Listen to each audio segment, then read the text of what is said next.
After 18 years of marriage, I never imagined finding hotel receipts in my wife's gym bag would be the least of my problems. What I discovered next made me realize that sometimes the people closest to you can orchestrate the most devastating betrayals, and my 3 daughters were about to learn the same lesson. My name is Matteo Rafferty. I'm 47 years old, and until 6 months ago, I thought I had it all figured out. I'm a partner at Westfield & Associates, one of the top architectural firms in Denver. 23 years I've been there, worked my way up from junior draftsman to having my name on projects that define this city's skyline. I've got a house in Highlands Ranch that I designed myself, 3 beautiful daughters, and what I believed was a solid marriage to my wife, Amber. Emma's 17 now, getting ready for college applications. She's got her mother's stubborn streak, but my eye for detail. Luna's 14, all attitude and artistic talent that reminds me why I fell in love with design in the first place. And little Aria, 11 years old, still thinks her dad can fix anything that breaks. Used to think that, anyway. The cracks started showing last spring, though I didn't recognize them then. Amber began working late more often, claimed the marketing firm where she worked was landing bigger clients. She'd come home flustered, distracted, always checking her phone. When I'd ask about her day, she'd give me these vague answers about deadlines and difficult clients. I chalked it up to work stress. Hell, I knew all about that. Then came the weekend trips. Team building retreats, she called them. Overnight stays at mountain resorts where the company supposedly held strategic planning sessions. She'd pack nice clothes, the kind she used to save for our date nights, and come back Sunday evening tired but glowing in a way I hadn't seen in years. The first red flag I couldn't ignore came on a Tuesday evening in March. I was working late at the office, reviewing blueprints for a new downtown project, when Derek Mansfield stopped by my office. Derek's my senior partner, 15 years older than me, divorced twice, and the kind of man who thinks his age and position give him permission to comment on everyone's personal life. Matteo, Derek said, settling into the chair across from my desk without invitation. Saw Amber at the Marriott downtown yesterday afternoon. She looked great. I glanced up from my drawings. Derek continued, funny thing though, she was with some guy I didn't recognize. Figure it might be a client meeting, but they seemed pretty friendly. The pencil in my hand stopped moving. Friendly how? Derek shrugged, but there was something calculating in his eyes. You know, laughing, leaning in close. The kind of body language that says they know each other well. I set down the pencil carefully. What time was this? Around 2 o'clock. They were heading toward the elevators. That night, I asked Amber about her day. She mentioned having lunch with a potential client. Said it went well, might lead to a big contract. She didn't mention the Marriott. She didn't mention any man. And when I asked where they met, she said some cafe downtown, couldn't remember the name. That conversation with Derek haunted me for days. I found myself watching Amber differently, noticing things I'd previously dismissed. The way she guarded her phone, taking it to the bathroom, sleeping with it under her pillow. How she'd started buying new clothes, subtle changes that made her look younger, more vibrant. The expensive perfume that appeared on her dresser, one I'd never seen before. 2 weeks later, I decided to come home early. Emma had a track meet, and I wanted to surprise the family by actually showing up for once. I pulled into our driveway at 4:30, expecting to find Amber getting ready to leave for the school. Instead, I found her car gone and Luna sitting at the kitchen island doing homework. Where's your mom? I asked Luna, trying to keep my voice casual. She left about an hour ago. Luna replied without looking up from her math book. Said she had to meet someone about work stuff. Did she say when she'd be back? No, just that we should order pizza for dinner because she'd be late. I called Amber's cell phone. It went straight to voicemail. I tried her office. Her assistant told me Amber had left early, around 2 o'clock, saying she had a family emergency. Family emergency. But here I was, and the girls were fine. That evening, Amber came home at 9:15, looking flustered and slightly disheveled. Her hair was different, like she'd run her hands through it repeatedly, and her blouse was wrinkled in ways that suggested she'd been sitting for a long time. How was Emma's track meet? She asked, hanging her purse on the kitchen counter.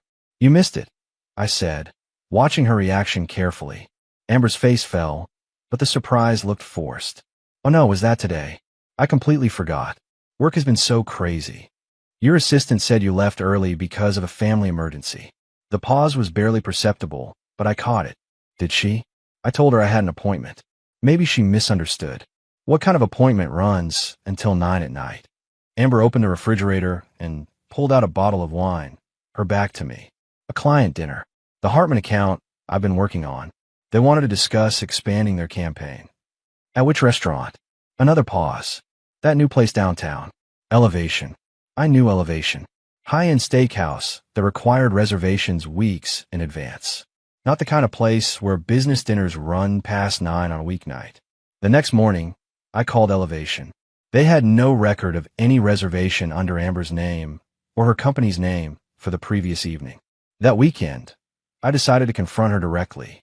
We were in our bedroom, getting ready for bed, the girls all asleep down the hall. Amber was brushing her hair at her vanity, humming softly to herself. She looked content, almost glowing. Amber, I said, sitting on the edge of our bed, I need to ask you something, and I need you to be honest with me. She stopped brushing and met my eyes in the mirror. What's wrong? Are you having an affair? The brush clattered to the vanity surface. Amber turned around slowly, her expression shifting from surprise to indignation. How dare you ask me that? She said, her voice rising slightly. Because things don't add up anymore. The late nights, the mysterious appointments, the lies about where you've been. Lies. Amber stood up, crossing her arms over her chest. I haven't lied about anything. You're being paranoid. Then explain the client dinner at Elevation. That never happened. Her face flushed red. You call the restaurant? You're checking up on me now. Answer the question, Amber. You're being ridiculous, Mateo. Are you jealous? Is that what this is about? You can't handle that I have a life outside of this house. I looked at her standing there, defiant and defensive, and something cold settled in my chest. No, I said quietly. I'm not jealous. I'm just done with the lies.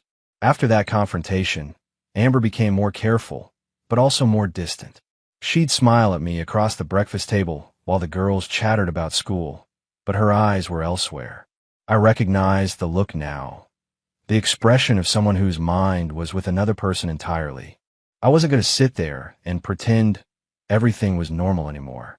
23 years in architecture had taught me that when you suspect structural damage, you investigate before the whole building comes down. I started with phone records. Our family plan made it easy enough to access. Why found made my stomach drop. Hundreds of texts to a number I didn't recognize, calls that lasted hours. Always during times when she claimed to be in meetings or running errands. The number belonged to someone named Travis Hamilton. A quick online search revealed he worked in commercial real estate, divorced, 42 years old. His LinkedIn profile showed he'd recently moved to Denver from California. I cross-referenced the timing of their communications with Amber's mysterious absences. Every client dinner matched up with long phone conversations. Every weekend retreat aligned with gaps in their text exchanges, suggesting they were together. But the smoking gun came when I found Amber's iPad hidden in her closet, tucked behind shoe boxes she never touched. She'd forgotten to log out of her personal email account. The messages were devastating. Not just the affair itself, but the casual cruelty of how she discussed our marriage.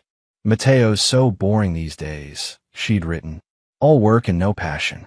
I feel invisible in my own house. Travis had responded, you deserve someone who sees you, someone who makes you feel alive. There were photos, nothing explicit, but intimate enough to make me feel sick. Amber laughing in restaurant booths I'd never seen, walking hand in hand through downtown streets, looking happier than she'd looked with me in years. The worst part was reading her plans to spend spring break with him while telling me she was visiting her sister in Portland. My daughter's asking me why Mommy seemed so excited about Aunt Sarah suddenly, when she'd never shown much interest before. I printed everything. Every email, every photo, every receipt for hotels and restaurants charged to credit cards I didn't know existed. By the time I finished, I had a folder 2 inches thick. That night, I waited in the kitchen until Amber came home from another board meeting. A lie so obvious now that I wondered how I'd ever believed it. We need to talk, I said when she walked in. She sighed dramatically. Mateo, if this is about the other night. I slid the folder across the kitchen island. Open it. Amber's face went white as she flipped through the pages. For several long moments, the only sound was paper rustling and the hum of our refrigerator. Finally, she looked up. You went through my private emails? That's your response? That I invaded your privacy? This is sick, Mateo. Stalking me, printing out my personal correspondence. Personal correspondence. I stood up, my voice rising despite my attempt to stay calm. You mean evidence of your affair? It's not what it looks like. Then explain what it looks like when my wife of 18 years is planning vacations with another man while lying to our daughters about where she's going. Amber's defiance wavered for just a moment, but then her chin lifted again. You don't understand. You've been emotionally absent for years. Travis makes me feel like a woman again, not just your wife or the girl's mother. The admission hit like a physical blow, but it also brought clarity. Pack a bag, I said quietly. You're leaving tonight. Amber didn't pack a bag that night. Instead, she locked herself in our bedroom and called her sister, sobbing loud enough for the whole house to hear. Emma knocked on my study door around midnight. Dad, what's going on with Mom? I looked at my 17-year-old daughter, this young woman who was supposed to be worried about college applications and prom dates, and felt my heart break all over again. Your mother and I are having some problems, I said carefully. Adult problems that have nothing to do with you girls. Are you getting divorced? The direct question caught me off guard. Emma had always been perceptive, but hearing her say it out loud made it real in a way it hadn't been before. I don't know yet, sweetheart. Maybe. Emma sat down in the chair across from my desk, suddenly looking much older than 17. Is Mom seeing someone else? I stared at her. What makes you ask that? She's been different lately. Happier, but also secretive. And she's always on her phone now, even during dinner. Plus, she bought new underwear last month. Like really expensive stuff. She left the receipt on her dresser. The matter-of-fact way Emma laid out the evidence reminded me painfully of myself. My daughter had been building a case too, probably without even realizing it. Emma, it's okay, Dad. I mean, it's not okay, but I'm not stupid. I know what's happening. Over the next week, the truth spread through our house like a slow poison. Luna figured it out when she overheard Amber on the phone, saying things no wife should say to anyone but her husband. Little Aria just knew something was wrong because Mommy and Daddy weren't talking anymore. And when they did, their voices were sharp and angry. Amber tried to minimize the damage, telling the girls this was just a rough patch that couples sometimes go through. She painted herself as the victim of my controlling behavior and unfair accusations. But Emma wasn't buying it. Mom, I heard her say one afternoon when she thought I wasn't listening, Dad found her emails, didn't he? That's why he's so upset. Those emails were private, Amber replied. Your father had no right to read them. But you did write them. You were seeing someone else. The silence that followed told me everything I needed to know. That evening, Emma came to find me in the garage, where I'd been spending most of my time since the confrontation. I was reorganizing my tools, anything to keep my hands busy and my mind focused. Dad, I want you to know something, she said, leaning against my workbench. Whatever happens with you and Mom, me and the girls, we're on your side. You're the one who's been here for us. You're the one who comes to our games and helps with homework and makes sure we have everything we need. Emma, you don't need to choose sides. Yeah, I do. Because Mom's trying to make this your fault, and that's garbage. She's the one who cheated. She's the one who lied. And now she's trying to manipulate us into feeling sorry for her. My daughter's fierce loyalty both warmed and worried me. These girls shouldn't have to navigate adult betrayals, shouldn't have to choose between their parents. But Amber had made those choices for them when she decided our family wasn't enough. I spent the weekend at my brother's house, taking time to clear my head and plan my next moves.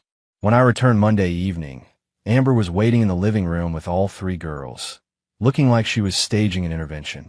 Girls, she said, her voice trembling with manufactured emotion. Your father has some very serious accusations about me that simply aren't true. Emma crossed her arms, her expression skeptical. What kind of accusations, Mom? He thinks I'm having an affair, which is absolutely ridiculous.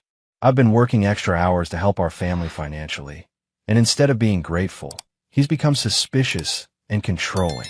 Luna looked between us, confused and uncomfortable. Aria sat curled up next to Amber, tears already forming in her eyes. Daddy, Aria whispered, are you and Mommy getting divorced? I knelt down in front of my youngest daughter, my heart breaking at the fear in her voice. Sweetheart, sometimes adults have problems they can't fix together. But no matter what happens between Mommy and me, We both love you and your sisters more than anything. But I don't want you to get divorced. Arya burst into tears. Amber pulled Arya closer, shooting me a look that clearly said, "See what you've done?" But Emma was watching our mother carefully, and I could see the wheels turning in her 17-year-old mind. "Mom," Emma said quietly, "if Dad's wrong about everything, why don't you just show him your phone? Prove there's nothing to hide." The silence stretched uncomfortably. Amber's grip on Arya tightened. "I shouldn't have to prove my innocence to anyone, especially my own family," she said finally. "Your father needs to learn to trust me again." That night, I made the call I've been dreading. My lawyer, Patricia Henderson, had handled real estate transactions for me in the past, but she also specialized in family law. "Mateo," she said when I explained the situation, "I'm sorry you're going through this. But based on what you've told me and the evidence you've gathered, you have a strong case." "What does that mean exactly?" "It means Colorado is an equitable distribution state, but infidelity can affect alimony and potentially child custody. With documentation of her affair and the financial deception, you'll likely keep the house and have primary custody if you want it." "I want it." "The girls need stability, and Amber's clearly not thinking about anyone but herself right now. I'll draw up the papers. We can have her served by Wednesday." Tuesday morning, I sat the girls down before school. Emma already knew what was coming. She'd found the legal documents on my desk and read through them with the thoroughness of someone who'd inherited my attention to detail. "I'm filing for divorce," I told them. "I know this isn't what any of us wanted, but your mother has been lying to us, and I can't continue living like this." Luna started crying. Arya ran to her room and slammed the door. But Emma just nodded. "Will we have to choose who to live with?" she asked.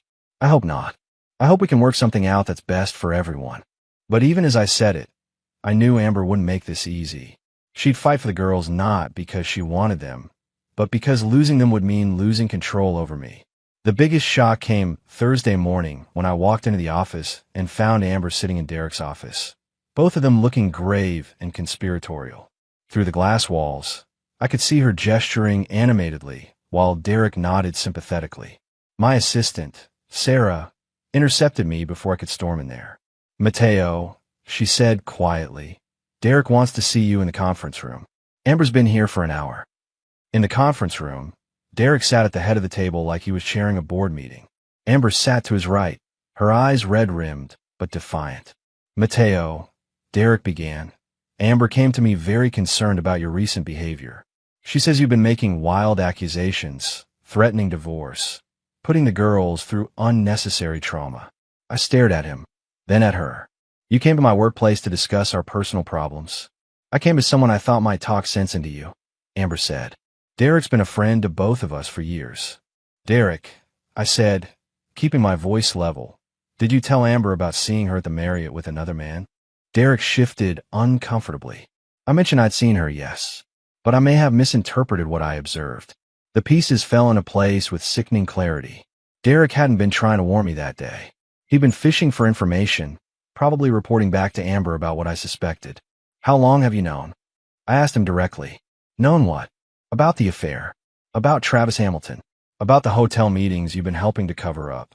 Amber's face went white.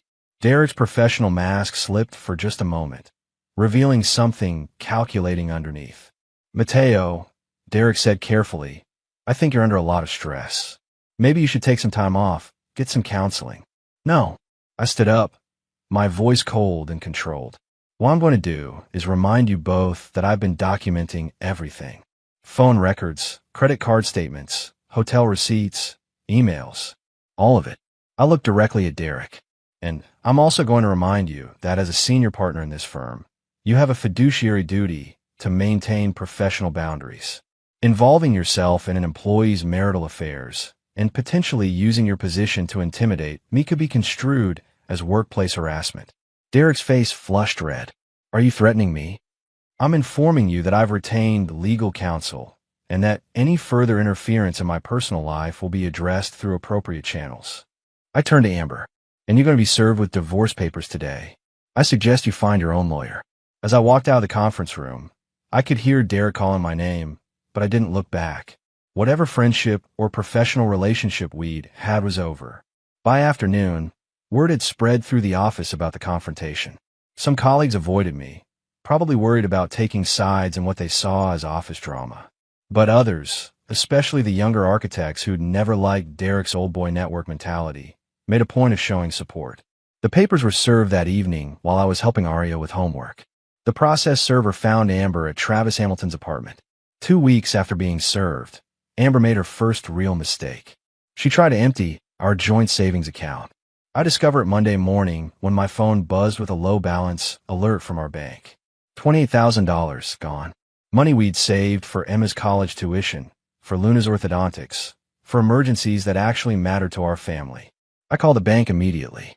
The transfer had been made Saturday morning to an account in Travis Hamilton's name. Not even subtle about it. Patricia, my lawyer, was furious when I called her.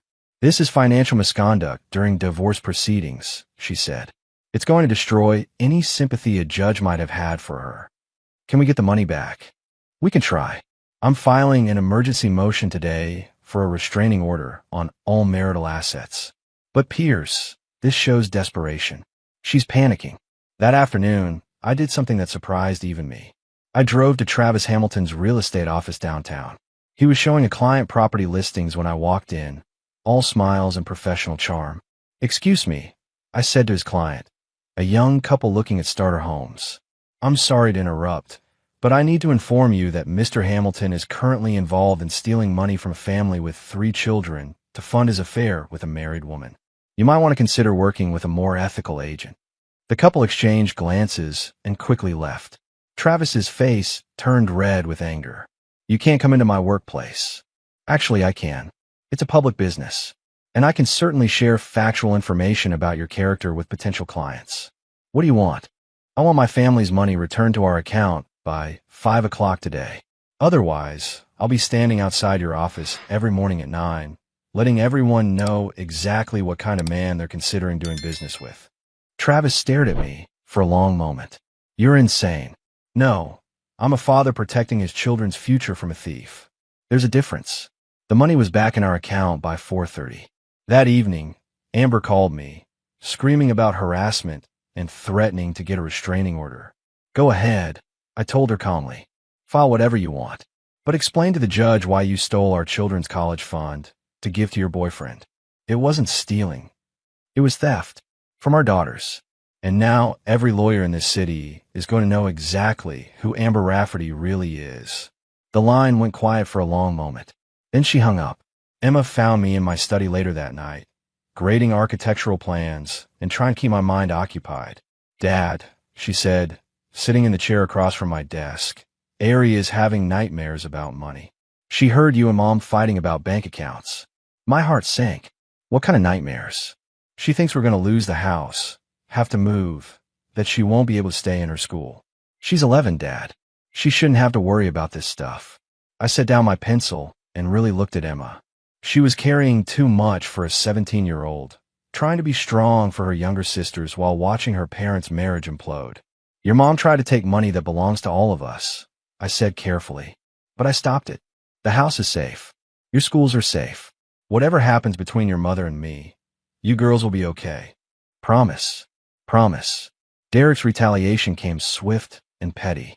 My workload suddenly doubled, with impossible deadlines and projects that seemed designed to make me fail. Client meetings I'd been handling for years were reassigned to other architects without explanation. But Derek had underestimated how much respect I'd earned with our clients over 2 decades. Thursday morning, I got a call from James Morrison, owner of Morrison Development and our biggest client. His voice was concerned. "Mateo, I need to ask you something directly. Are you leaving Westfield and Associates?" "Not by choice," I said carefully. "Why do you ask?" "Because Derek called yesterday, suggesting we might want to consider transitioning our projects to other team members. Said you were going through personal issues that might affect your work quality." The betrayal hit like a physical blow. Derek wasn't just interfering in my personal life now. He was trying to destroy my professional reputation. "James, my personal life has never interfered with my work. Every project I've handled for you has been delivered on time and under budget for 15 years. That's what I told Derek, which is why I'm calling you directly. Whatever's happening over there, Morrison Development wants to continue working with you specifically. If that becomes a problem, We'll need to discuss alternatives. By afternoon, I'd received similar calls from 3 other major clients. Word was spreading through Denver's architecture community that Derek was trying to force me out, and nobody liked what they were hearing. Patricia had warned me this might happen. Workplace retaliation during divorce proceedings is illegal, she'd said, but proving it can be tricky. You need to document everything. I started carrying a small notebook, recording every interaction with Derek, every changed assignment, every deadline that seemed unreasonable. By the end of the week, I had 12 pages of documented harassment. Friday afternoon, Derek called me into his office. He was sitting behind his desk with a satisfied smirk, clearly expecting me to beg for mercy. "Matteo, I think it's time we discuss your future here at the firm," he said. "Your recent behavior has been concerning. Perhaps it would be better for everyone if you considered other opportunities." I pulled out my notebook and set it on his desk, followed by a folder containing copies of client communications and project records. "Derek, I think it's time we discuss your future here at the firm. Because I've been documenting your retaliation, and I have 4 major clients who've specifically requested that I remain on their projects. Clients who represent about 60% of this firm's revenue." His smirk faded.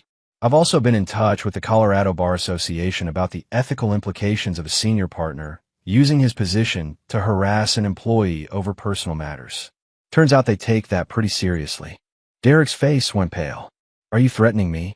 "I'm informing you that your behavior has consequences. Just like Amber's choices have consequences." I stood up to leave, then paused at his door. "Oh, and Derek, James Morrison specifically asked me to let you know that if my working conditions here don't improve immediately, Morrison Development will be taking their projects elsewhere. Something about preferring to work with firms that maintain professional standards." 6 months later, the divorce was finalized in a Denver courtroom that felt too small for the magnitude of what was ending. Amber sat at the opposite table with her lawyer, looking pale and defeated. The confident woman who'd once smirked at my accusations was gone, replaced by someone who understood that actions have consequences. The settlement terms were better than I'd hoped for. I kept the house, the majority of our savings, and primary custody of all 3 girls. Amber would have them every other weekend and Wednesday evenings, standard visitation that reflected her new status as the parent who'd chosen her affair over her family. "Mr. Rafferty," the judge said, "the court finds that Mrs. Rafferty's financial misconduct and documented infidelity substantially contributed to the breakdown of this marriage. The division of assets reflects these findings." Amber's lawyer had tried to argue that she deserved alimony, claiming she'd sacrificed career advancement to support the family. But the evidence was overwhelming. The stolen money, the credit cards, the documented lies. It all painted a picture of someone who'd been planning her exit strategy while maintaining her financial security. After the hearing, Amber approached me in the courthouse hallway. We were alone except for our lawyers, who hung back at a respectful distance. "I want you to know," she said quietly, "that I never meant for it to happen this way." "How did you mean for it to happen?" I asked. She didn't have an answer for that. "The girls blame me for everything," she continued. "Emma won't even speak to me. Luna barely tolerates our visits. And Aria keeps asking when I'm coming home. That's the consequence of your choices, Amber. I didn't create this situation. I know. I lost myself somewhere along the way. I felt invisible in my own life. I looked at this woman I'd loved for nearly 2 decades, who'd given me 3 beautiful daughters, who'd once been my best friend and closest confidant. You weren't invisible, I said finally. You were just looking for attention in the wrong places. That evening, I sat in our backyard while the girls did homework inside. Emma had been accepted to Colorado State with a partial academic scholarship. Luna was excelling in her art classes and had started talking about design school. Aria was still processing everything, but seemed more stable now that the uncertainty was over. My phone buzzed with a text from Patricia, my lawyer. Derek Mansfield announced his retirement today. Word is the partners pressured him out after the Morrison account threatened to leave. I stared at the message for a long time. Derek's career, built over 30 years, ended because he'd chosen to involve himself in my marriage. Just like Amber's affair had cost her our family, Derek's interference had cost him his reputation. The girls joined me on the patio after finishing their homework, settling into the outdoor furniture we'd bought together when Emma was still in elementary school. Dad, Emma said, are you happy? The question caught me off guard. What do you mean? I mean, now that everything's over. Are you happy it's just us? I looked around at my daughters. Emma preparing for college. Luna finding her artistic voice. Arya slowly healing from the trauma of watching her parents' marriage implode. They were strong, resilient, and surrounded by the stability their mother had nearly destroyed. Yeah, I said. I'm happy it's just us. 2 years later, I was designing a new community center in downtown Denver when Emma called from her dorm room at Colorado State. Dad, I have something to tell you about Mom. My stomach tightened. Amber and I maintained minimal contact now, only coordinating around the girls' schedules and school events. She'd moved to Colorado Springs with Travis, who divorced his own wife to be with her. Their relationship had the desperate intensity of people who'd blown up their lives to be together. What about her? I asked. She called Luna, crying yesterday. Apparently, Travis cheated on her with some woman from his real estate office. The irony was almost too perfect. How's Luna handling that? Better than Mom is. Luna told her that maybe now she understands how you felt.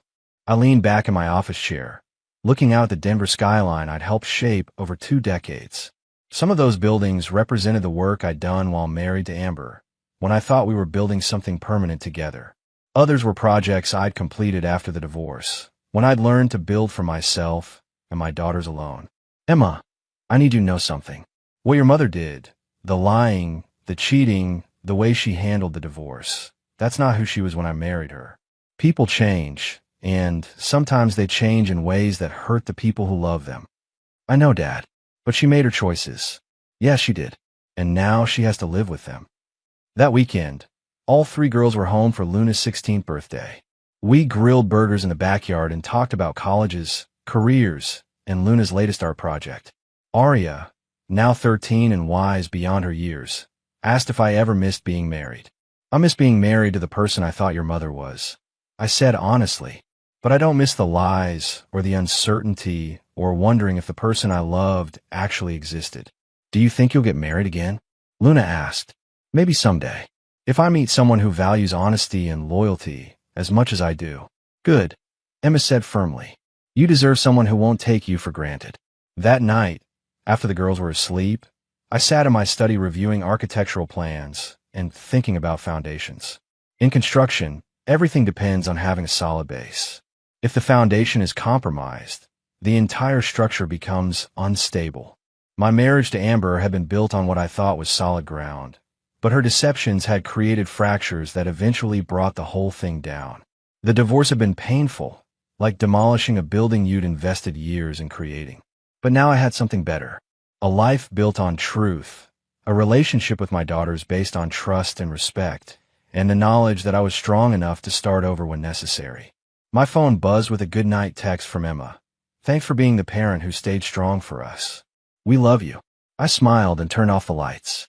Tomorrow, I had a new project starting, a mixed-use development that would combine residential and commercial spaces, creating a community where people could live, work, and build something lasting. Just like I'd done with my own life after Amber's betrayal taught me that the most important foundation is the one you build within yourself.